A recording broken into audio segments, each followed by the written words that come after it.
Adrian, Antoinette, it's so nice to be with you. Good to have you, bro. Yeah, and standing in your lounge, which is a significant place. I'd love to, for you to tell us a solid ground, just how God led you to Stellenbosch, and just a bit of your journey as to the church starting, because it's really amazing, actually.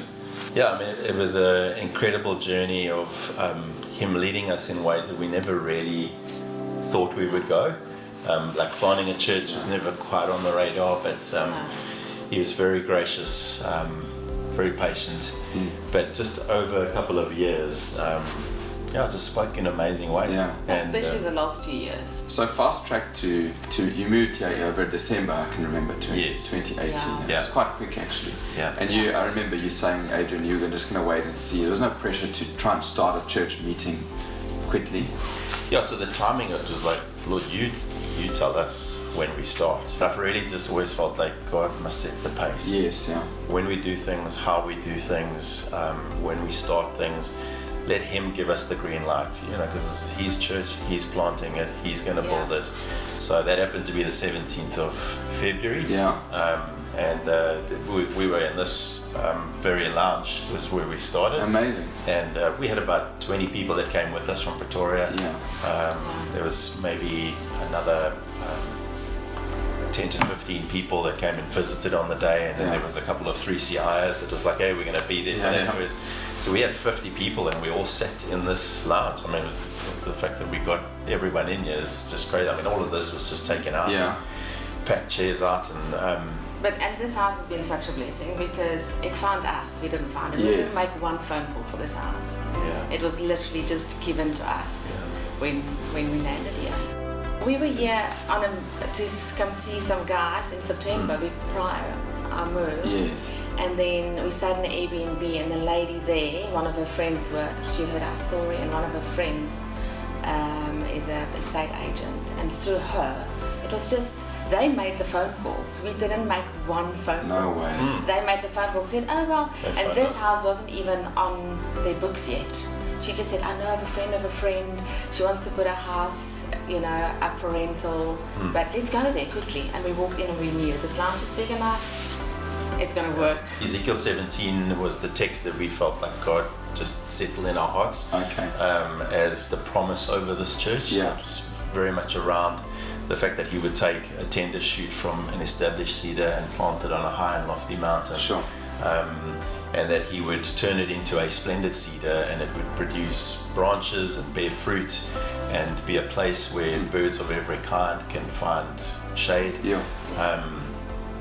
And then just talking about the leveling effects of the gospel, that he would bring the tall trees down and the short trees he would raise up. And so it ends with him saying, I, the Lord, have spoken and I will do it. And we just felt like, man, and we were like, phew, okay. That is such an amazing promise. And so this cedar tree that he would plant was where the name was birthed from. Yeah. And because of that, we were given gifts, and 10 cedar trees came in from different sources, like in little pot plant kind of things, tiny trees. And we thought, hey man, we're gonna look after these trees, and just care for it and water the thing and talk to it, maybe sing.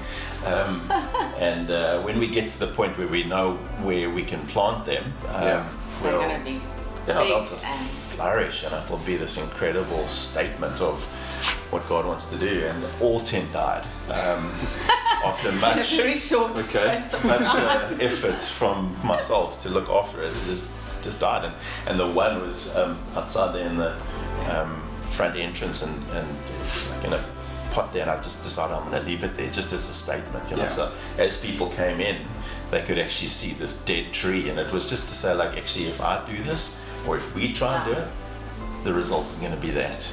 But God will plant, and he'll make this grow, and he'll establish it. And it's his word, it's his work. So that day that we started was the 17th of February. No way. I preached from John 17, and someone came to me afterwards and said, I mean, you do realize that you preach from John 17, the promise over this church is Ezekiel 17. It's the 17th of February, and we're doing it at 17 Barry Dulcif. No way. Our address is That's 17. your address. Yeah. 17. And it was God just saying, you know what? Only I can orchestrate those things. Only I can put things in place and align things in a way where, like, those aren't coincidences. And so for us to know that we could start on that day, and it was the day that He said we could start, set the tone for, like, I think we've tried our best to just hear Him on everything so and far. if you stand here in front of our street, you can actually see the real cedar tree. Yeah, Beautiful. Really? Yeah, you just look across and there's a big, well-established cedar tree. just put there as a reminder. That's what beautiful. every time we leave the That's what house, you it's can like, do. that's what I'll do.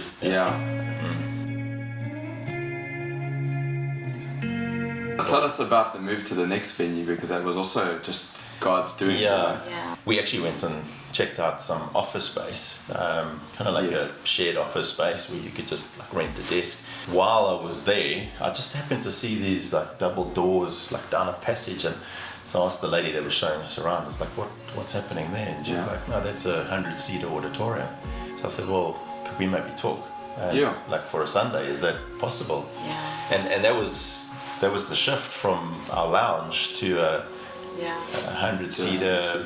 The office was there and the church was there. Yeah. So from there we moved to Rainish Which Falls is High. also a miracle in itself. And it's their sports hall, sports centre, so it's huge. It's perfect for us for COVID. Yeah. Absolutely perfect. No, we spaced that thing out. Totally. Yeah. What was your favorite, if you could pick a favorite moment about starting in your home lounge? I mean, my immediate thought would be the worship that we had here. Yeah, absolutely. It was like the presence of God just Yeah. came, you know. And that was another way I think that He just affirmed, like as long as I'm here, as long as I'm in the room with you, worship will be sweet. You know, you don't have to worry about anything fancy. You don't have the best of. I'll be here. And I'll meet with my people. Yeah, and it was just, I think it was very intimate. It was family time because it was so intimate, it was close, it's in our lounge.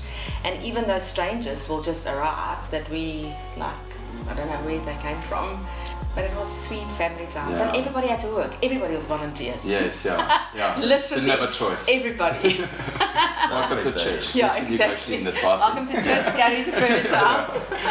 Yeah.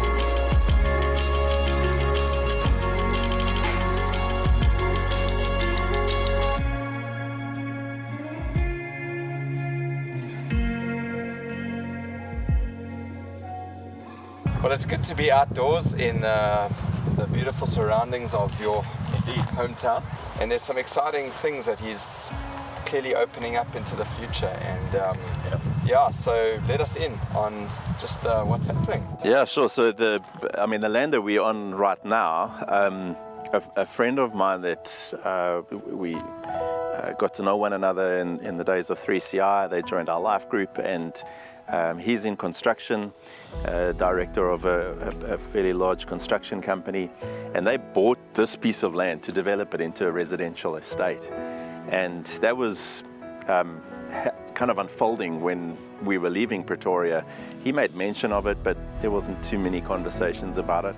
So the story unfolded with the owner of this property was part of a church, and they used to meet in that building in the background there. Yeah.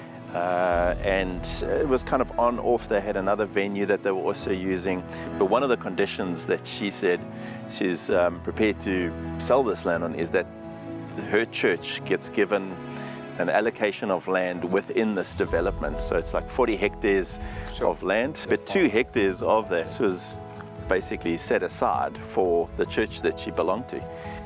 And then what happened was the church pulled out at the end of last year, and Byron met with me, and he said, basically back then, he mentioned to the guys that if that had to happen, the church that would take the place of this church would be Cedars. And so lo and behold, that's exactly what happened. This church pulled out. No way. He made contact with me. He said, "Are you interested?" And I said, "Well, of course." And so we prayed and gave it some good thought just within the leadership, and got some outside voice, and just felt in God it was right. So that piece of land now, which is 2 hectares, that includes the buildings that you see there, is on offer to us at a ridiculous price. And it's just like handed to us on a plate, and we really didn't do anything to secure it, so it's all God's doing.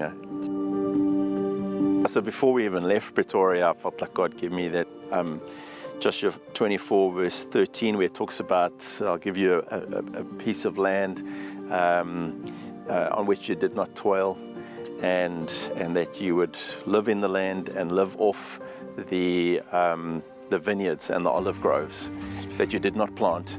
Wow. So like it just jumped out at me, and I didn't really know what to do with it other than just believe that God's going to give us a piece of land. And it was one of those things that I found myself sharing with people on the Pretoria side, and they got excited about it. And when I started to share it with people on the Stellenbosch side, they started to ridicule and like, you do not understand how things work in Stellenbosch, because I mean, the land here is just, it's unavailable.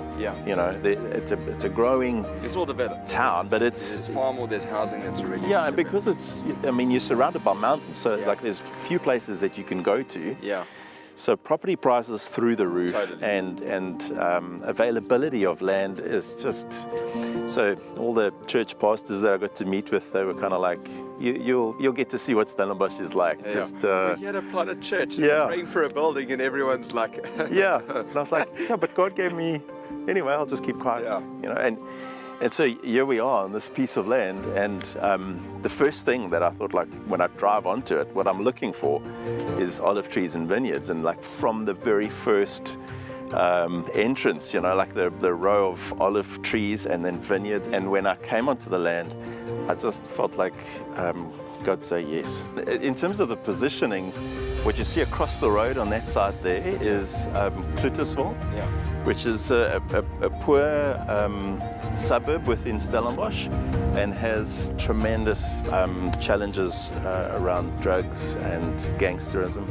And then on this side of the property, over on that hill over there, is Kayamandi. So obviously a couple of challenges in that space as well. And I think, you know, to kind of be between these two areas and allowing for people who don't find themselves in those two areas to actually come out of their little space. I mean, we're in Stellenbosch, but it does take you out of the town. And I think there's something there, you know, like I actually want to get out of my comfort zone. I want to come out of my walls that I'm trying to build to protect myself and build my own empire, but actually engage with the rest of the town. It's just beautiful in terms of how we would be positioned within the next year or so. So it's beautiful. Adrian, you guys are a beautiful family, and it's amazing to share in this story. And when we left your house earlier, Antoinette said it's not our story, it's God's story.